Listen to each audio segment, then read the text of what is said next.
señor Lobo, fíjense, hablando del multiverso entre viñetas y del proceso que hay en cada cuadro de cómics, cuéntanos un poco, Lobo, porque hay un universo para crearlos, pero también el universo personal de Lobo, ¿no? ¿Cómo Lobo se convirtió en Lobo? Cuéntanos un poco cómo sucedió eso. Claro que sí, muchas gracias por la presentación, bienvenidos a todos, es un gusto para mí estar con estos grandes artistas aquí en la Feria Internacional del Libro de Panamá. Como bien lo decía, yo vengo de México, no sé si me suena el acento, todavía no digo ningún güey, así que pueden estar seguros que sí, soy mexicano. Y es muy interesante la pregunta, ¿no? Yo tengo 27 años ya de carrera. Yo empecé, yo sé que me veo como de 30, pero no, ya tengo un poquito más. Empecé en el año de 1995, allá en México, en una editorial, sacamos un primer cómic que se llamó Los Campeones del Fútbol, ¿no? Tuvimos la suerte de hacer la versión de Capitán Tsubasa del lado de México, ¿no? Para toda Latinoamérica, porque también fue una editorial que tuvo la oportunidad de publicar ese cómic en todo el resto también de Centroamérica. No sé si llegó aquí, pero estamos hablando ya de hace más de 25 años, ¿no?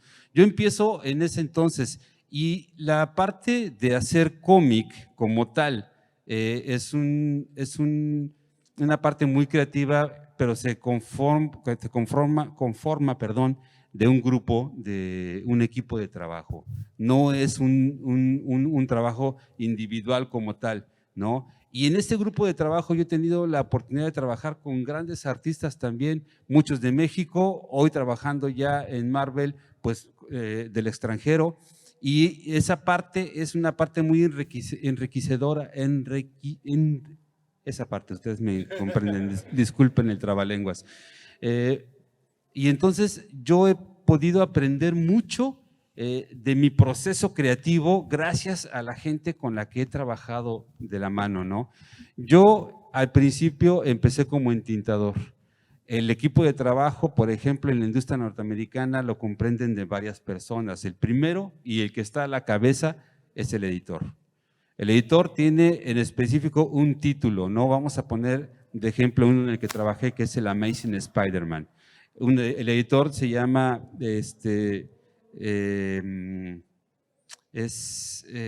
John Senegace, o el editor que tuve en aquel entonces era John Senegace, de Spider-Man, y él conforma a todo el equipo de trabajo. Está el escritor, que en este caso también en esa saga que me tocó trabajar era Dan Slott, es Dan Slott, todavía sigue la saga trabajando. Es un escritor muy prolífico allá en Estados Unidos, ha ganado muchos premios, ¿no? Entre ellos un premio Will Eisner, que es como el premio de los Óscars de las películas, pero en el caso de los cómics se llama así Will Eisner. Entonces, el otro miembro del equipo de trabajo es el dibujante, que es el que dibuja todo a lápiz. Después está el entintador, que es el que dibuja todo a tinta, y el colorista y letreristas y demás, ¿no? Eso es el grupo de trabajo y eso es lo que hace más rico el trabajo a la hora de trabajar en una empresa a nivel internacional como lo es Marvel, ¿no? Yo empiezo como entintador porque era lo que más me gustaba en ese momento, ¿no? Descubrí que tuve la oportunidad de, gracias a las tintas, trabajar con mucha gente y también enriquecerme a mí mismo, mi propio estilo, con esa gente con la que trabajé. Entonces, hoy en día estoy dibujando, estoy entintando y estoy coloreando yo solo el cómic, ¿no? Y en mi propia búsqueda también estoy realizando mi primer cómic como autor independiente, ¿no? A pesar de que sigo trabajando en la industria norteamericana, hoy estoy creando mi propio cómic independiente. En contraste a todo esto, no tiene nada que ver con los superhéroes. Yo he hecho superhéroes toda mi vida, pero este cómic en específico no tiene nada que ver con superhéroes. Pero esa es la parte que a mí me ha dejado caminar por el lado del cómic, sobre todo del mercado norteamericano, trabajando durante hoy en día ya son 17 años en la industria norteamericana. Yo empecé trabajando en DC Comics y tuve la oportunidad de hacer cómics como Superman, como Thundercats, como Kamikaze, y hoy actualmente estoy trabajando en Marvel. El proceso es un proceso complicado, sí, porque hay que cumplir con un deadline, ¿no? Y aquí el deadline es la muerte, es o cumples, ¿no? ¿Por qué? Porque los cómics ya tienen una fecha establecida de salida y tienen compromisos con publicidad que ya está pagada, ¿no? Entonces uno lo que tiene que hacer es cumplir directamente con el trabajo, como si fuera algo, pues sí, a lo que te dedicas, como si fuera un trabajo común, ¿no? Sin embargo, pues conviviendo todos los días con superhéroes, hay momentos en el que ya no sabes si por la ventana de tu edificio va a pasar volando Superman, ¿no? O todo este tipo de cosas, ¿no? Los artistas que vivimos de esto, que trabajamos con este tipo de cosas, tenemos la imaginación muy fértil, ¿no? Entonces, para cualquier cosa estamos al pendiente de saber cuál es la realidad y cuál es la fantasía, ¿no? Yo afortunadamente he trabajado con mucha gente que me ha enriquecido y hoy en día mi trabajo me ha dado la satisfacción de estar en un lugar como este conociendo a gentes increíbles como todos ustedes. Genial, Lobo, genial. Por aquí Muchas tenemos gracias. una pregunta. Por favor. ¿Qué pasa si cumples el cómic mucho tiempo antes del deadline? Bueno, si tienes la capacidad de cumplir antes del deadline, cuéntanos, Lobo, a lo mejor te dan un aumento, cuéntanos Ok. cómo va ahí. Ok, mira, entiendo tu pregunta. Anteriormente, hace poco más de 7 años, los cómics tenían 22 páginas dibujadas. Tienen 32 en total, pero son 22 dibujadas y el resto es publicidad. Hoy en día los cómics redujeron su número, tienen 20 páginas y a ti te dan un aproximado de un mes para hacer un número. Esto quiere decir que si haces tu trabajo una página diaria, también depende mucho de la complejidad de la página, ¿no? De la cantidad de paneles que existen, del tipo de paneles. Si hay que dibujar Manhattan, ya te tardas un poquito más, por ejemplo, ¿no? Tiene mucho que ver esa parte, pero normalmente el promedio es hacer una página diaria. Si tú cumples con una página diaria, terminas en, digamos, 20 días, ¿no?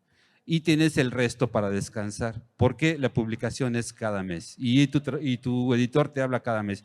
Por si tienes la facultad de ser tan rápido como para terminar antes, tienes los aplausos de tu editor, ¿no?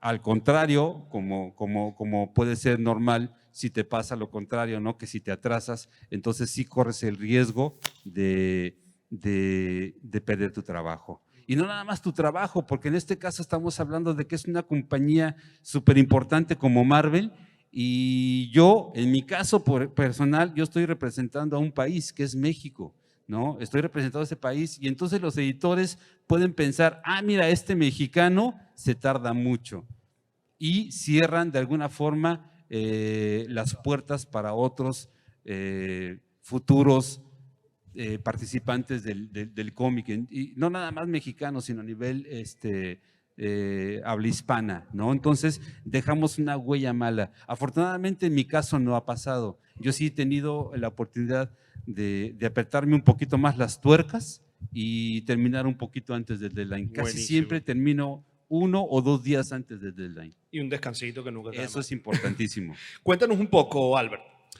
Ya conocimos el proceso del Lobo y todo ese nivel de experiencia internacional. Pero también hay una industria nacional que está en auge, ¿ok? Y eso es gracias a ustedes que son consumidores de esto y que los invitamos a que sigan consumiendo local, pero también sigan consumiendo lo que hace el Lobo. Pero lo local tiene muchísimo potencial. Y un poco lo que va a contarnos Albert es de cómo ha sido su proceso, porque, a ver, México es un país muy grande y es potencia produciendo artistas, están muy cerca de Estados Unidos y tienen un poco más fácil acceso, pero nosotros que estamos más hacia el sur cuesta, porque digamos que en Centroamérica y en Sudamérica, nada más Argentina creo que está muy bien posicionado, cuesta mucho entrar, cuesta mucho que te tomen en cuenta, cuesta mucho simplemente que se entienda que aquí también se habla cómic, se come cómic y se vive cómic o manga. Entonces, Albert, yo creo que tiene ese bagaje interesante del proceso de un ilustrador que está en un lugar más complejo y de paso en una industria diferente porque no es cómic, es manga que también es más compleja todavía. Entonces, cuéntanos un poco, Albert, cómo fue tu camino y cómo te va en ese multiverso de las viñetas. Bueno, gracias por invitarme acá. Un placer a todos, verlos a todos acá también reunidos. Bueno, yo la verdad he dibujado desde muy pequeño y siempre me ha gustado el tema de la animación japonesa. Mi papá también es dibujante. Él se dedica más a, digamos que el área de diseño gráfico, pero siempre le ha gustado dibujar y él como que me inspiró, fue como una figura inspiradora.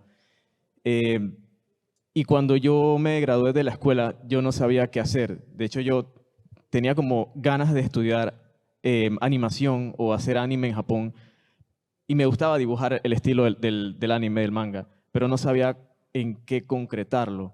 Entonces, al poco tiempo que yo terminé la escuela, yo comencé a leer manga. Yo descubrí el manga. Sabía que existía, pero no me daba ganas de leerlo porque lo consideraba algo aburrido, porque no tiene sonido, no tiene voces, no tiene música, son páginas y dibujos estáticos. Entonces, eventualmente cuando conocí el medio y lo fui consumiendo, me di cuenta de que estaba equivocado. Me parecía súper interesante, no solo por la versatilidad en cuanto a la gama de historias, sino por la profundidad de los personajes, la profundidad de las tramas.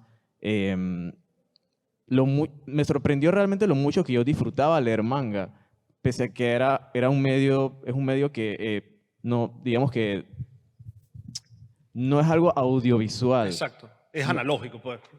Correcto. Y por aquel entonces fue que entonces yo conocí a Indy Pereira y Heriberto Pinzón, que son las dos personas con las que yo terminé creando el manga de Blueprint. Esto fue un proceso bastante difícil que surgió por allá por el año 2010, 2011. Yo solamente dibujaba rostros, árboles, ciertas cosas, armas, naturaleza, pero no tenía experiencia haciendo ni ropa, ni manos. La anatomía me ha costado mucho y fue un proceso como que de ensayo y error. El manga como tal lo sacamos por internet en una página web en el año 2016. Tardamos cerca de 2 años en sacarlo a la luz porque la calidad no era muy buena y tuvimos que rehacer todo desde un principio porque no estábamos conformes con lo que estábamos haciendo. Publicamos durante 1 año seguido páginas de forma semanal. Al parecer como que vimos que a la gente le gustaba muchísimo lo que estaban leyendo, pero el manga entró entonces en un estancamiento, en un, como le decían, hiatus o una pausa. Yo estaba bastante agotado creativamente y ya yo estaba desarrollando otros intereses aparte de hacer manga. Ahora me gusta más pintar, me gusta ilustrar. Yo pienso que cuando tú lees un cuento ilustrado, por ejemplo, o una publicación, digamos que es un libro y ves una ilustración, esa ilustración complementa lo que estás leyendo o te cuenta cosas extra. O sea, me gusta mucho eso, que tú ves una imagen y la imagen te cuenta cosas sin decir ninguna palabra. Entonces, yo no sabía si continuar con Blueprint, no sabía qué iba a suceder con ese proyecto porque se quedó en la web, pero digamos que he tenido la oportunidad de relanzar el proyecto con la editorial Meña, una editorial de aquí de Panamá. El capítulo 1 fue compilado en un pequeño volumen que creo que ha estado acá en Grant Morrison y próximamente pues ya vamos a estar sacando más capítulos. Pues. Entonces digamos que es un proyecto que retomamos. Súper. Entonces, un poco entendemos que el proceso ha sido ensayo y error, Albert, ¿no? Entonces, hay mucha gente acá que te conoce porque de verdad es referencia acá en la ciudad. E incluso Sara ha tomado clases contigo y hemos visto ese crecimiento como artista, ¿no? Entonces, ahora un poco enfrentándose, ahora entendiendo ustedes como público, el Lobo nos cuenta que en ese multiverso de la industria creativa internacional tenemos que cumplir con deadlines, que hay una disciplina, que hay que mostrar ser consecuente. Y viene Albert y nos cuenta que en la industria nacional que hay que trabajar, hay que aprender a hacerlo a motus propio, que hay pocos lugares donde entrenarse, ¿no? Porque en Latinoamérica tenemos pocos lugares donde entrenarnos y generalmente somos una sociedad que tiene bajo nivel adquisitivo en comparación con los americanos que se pueden pagar, la mayoría puede pagarse buenos institutos y universidades. Cuesta estudiar de calidad en la región para poder enfrentarse a la industria internacional. Pero Albert nos demuestra que si lo haces de manera independiente también puedes lograr entonces hackear ese sistema y ha lanzado su blueprint con éxito, porque la verdad es que ha sido bien recibido por el público. Un poco para continuar con esa idea, porque me hace un buen kick con Sara. Sara tiene, digamos que en comparación con Lobo, que trabaja en la industria internacional, Albert, que trabaja en la industria nacional, Sara se mueve como freelancer. Por eso también el tema del multiverso de viñetas está excelente tener estos tres perfiles, porque están escuchando a tres profesionales que trabajan hacia mercados diferentes, ¿no? El nicho de Sara es el mercado freelance. Sara tiene una página web que ha sido desarrollada a través de nosotros con la academia y ella vende su merch, ella se vende tazas, camisas, etcétera, y nos va a contar un poco de su proceso, cómo fue que se metió en este tema de la ilustración, cómo aprendió a ilustrar así, además de que agarró clases con Albert. Cuéntanos un poco. Bueno, muchas gracias a todos por venir. Bueno, yo más o menos empecé como cualquier niño ahí en la escuela, dibujando lo que uno le gustaba, lo que veía en la tele, que si Naruto, Goku, cosas así. Entonces, nada, cuando yo me empecé a notar que tenía un talento, se podría decir, fue por los comentarios de mis amigos, profesoras de la escuela, ese tipo de cosas que yo al final no le metía a mente porque al final era una niña y solo dibujaba lo que me hacía feliz. Entonces, nada, entonces como vi que tenía este don, yo seguí practicándolo por muchos años, hasta que llegué a un punto que dije, voy a tomar esto en serio, porque veo que mi familia, muchos compañeros están como apoyándome bastante en este proceso que he tenido. Ya para este entonces ya había mejorado bastante, ya había crecido, ya a este punto ya habría tenido como 10 años que dije, voy a tomarme esto en serio porque creo que puedo hacer algo interesante con esto, se podría decir. ¿Y qué tal te fue en ese proceso? Bueno, aquí fue donde yo me mudé para Panamá. Me mudé para Panamá y cambió todo lo que conocía. Entonces fue de empezar de nuevo y encontrarme con toda esta comunidad de Panamá, artistas que se encontraba aquí, incluyendo a Albert. Entonces, nada, yo empecé a ir a los Artijali, a los eventos, empecé a conocer más gente y aquí yo dije, wow, aquí yo no sabía que ese tipo de cosas se podían hacer, yo no sabía que tú podías vivir del arte en verdad.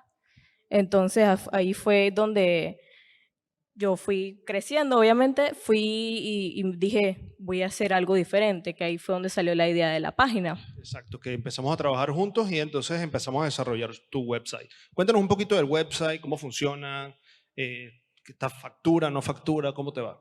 Porque el tema del ser freelancer es complicado, porque hay meses donde no hay plata, que no es lo mismo que estés trabajando contratado, ¿no? Cuando tienes un contrato, bueno, es chévere porque te entra tu 15 y último, estás un poco más relajado mentalmente, pero el artista freelancer tiene que estar pateando la calle constantemente y hay meses donde no entra clientela. Entonces, cuéntanos un poquito esa experiencia. Sí, bueno, la verdad la diferencia entre ser freelancer y ser... disculpa. Depende, no en verdad, depende del tipo de alcance que tú tengas en las redes sociales, pero eso ya depende de ti, hacer toda esa gestión para tú tratar de todo el tiempo tener un buen alcance y estar siempre conectado con tus clientes, básicamente. Sí, o sea, depende de marketing digital. Cuéntanos un poquito cómo le va a la página, cómo funciona eso. Bueno, es un poco diferente al estar contratado con alguien, como le pasaba a Lobo, que al estar contratado por alguien te dice, tienes que tener un deadline y tienes que cumplir para cierta fecha. En cambio, tú al ser freelancer, nadie te dice cómo hacerlo, cómo hacer el proceso. Empiezas básicamente desde cero y lo que tienes que hacer queda completamente bajo tu criterio. Así que si te va bien o te va mal, todo queda bajo tu responsabilidad.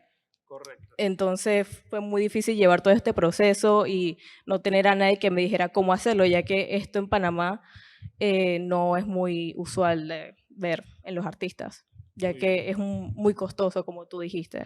Sí, fue un desarrollo costoso. De hecho, el desarrollo de la página que realizamos fue una inversión interesante.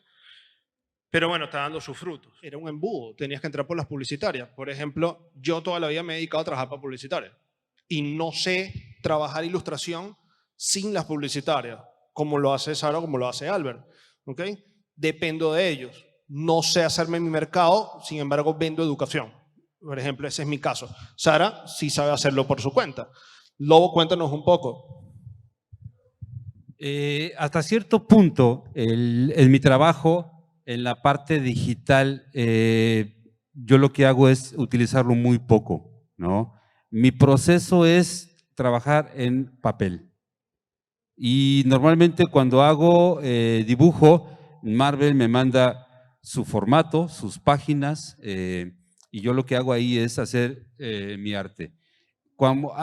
Lo que hacíamos antes, cuando todavía no estaba muy de moda el internet y todo, es que terminábamos el trabajo, íbamos corriendo a una mensajería y mandábamos el paquete a la compañía en Nueva York. No, hoy lo que hago es termino una página, escaneo, la mando por internet, por correo electrónico, email y ya entregué el trabajo. Tenemos la facultad también de que en Marvel, por ejemplo, en todas las editoriales gringas, en Marvel y en DC, tú eres dueño de tu trabajo. El arte es tuyo, te pertenece a ti como artista. Los personajes le pertenecen a la compañía y tú no puedes volver a publicar esas páginas que ya se publicaron. Sin embargo, sí puedes hacer muchas cosas con tu arte original, ¿no? Mi proceso digital termina una vez que yo termino mi página, la escaneo y la envío, ¿no? Eso es lo que yo hago en digital. Súper. Y Albert, cuéntanos un poco. Bueno, la verdad, sí, la llegada del Internet y el arte digital ha marcado un cambio bastante grande en la forma en la que los artistas nos damos a conocer.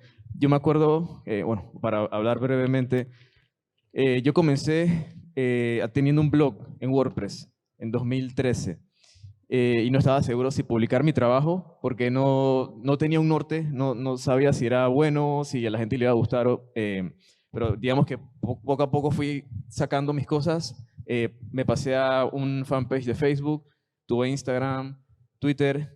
A día de hoy Instagram es lo que más muevo porque creo que es lo que más alcance y más jale tiene con el público.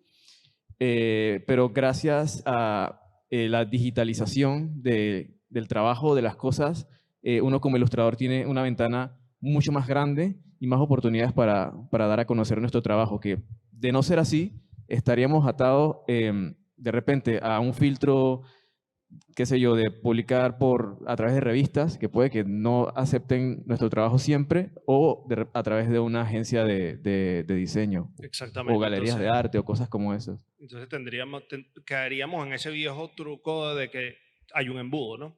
Cuéntanos un poco, Sara, que a ti sí te has dedicado realmente a publicarte por Instagram y es como, porque parece que fuera como, estamos hablando por tiempos, ¿no? De la edad también, son los que son más asiduos a comunicarse por internet y los que somos más análogos, no somos tan afín con eso, ¿no? Entonces, Sara, cuéntanos un poco cómo te ha ido con las redes. Bueno, yo desde el principio tuve esta conexión con las redes. Al principio, como le pasó a Albert, yo no quise mucho esa conexión por miedo a que me juzgaran, que la gente no le gustara mi arte, ya que estaba muy chica. Empecé más o menos cuando tenía 14 años. Entonces ustedes saben, ese miedo a que uno lo juzgue estaba siempre ahí. Entonces, nada, yo un día dije, lo voy a hacer y así fue. Entonces me empezó la comunidad de aquí de arte de Panamá me empezó a apoyar bastante y aquí donde yo dije, wow, a la gente de verdad le gusta mi trabajo y fue que me propuse a ir a los eventos, al Comic Con y ese tipo de cosas. Y yo vi que se podía hacer.